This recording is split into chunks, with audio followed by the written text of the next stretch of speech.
Idol, tara, luto tayo. Samahan mo ako. Magsalang ka lang ng kawali, tapos ilalagay na natin yung tilapia na binili natin. 3 piraso, mahigit 1 kilo, tapos iginayat na sa tigta 3. At para sa ganon, marami tignan.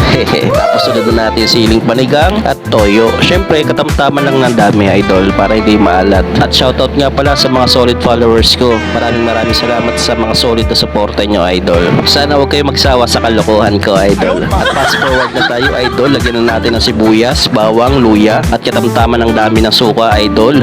At seasoning. At kahit anong seasoning naman, Idol, pwede. Basta kung saan ka hiyang, doon ka na.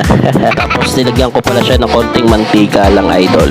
At di ko rin alam kung bakit nilalagyan ng mantika kasi nakita ko lang din naman sa ibang vlogger yan. Nanisip pa ako, no? At nilagyan ko na pala siya dyan ng tubig, tapos talong para dagdag sangkap sa ating niluluto, Idol. At syempre isusunod na natin yung pamintang wasak. Pamintang pino, muntikan ko na makalimutan. At takpan natin at hintayin kumulo, Idol. At kung nandito ka pa rin sa part ng aking videos, please paki-follow and share, baka naman, Idol. Makalipas ng ilang minuto, Idol, lagyan natin ng bagyo pechay at takpan ng bahagya, hintayin kumulo. At pagkakulo niyan, Idol, lagyan na natin ng 1 pack na gata. That's it, meron na tayong ulam na adobong paksiw sa gata.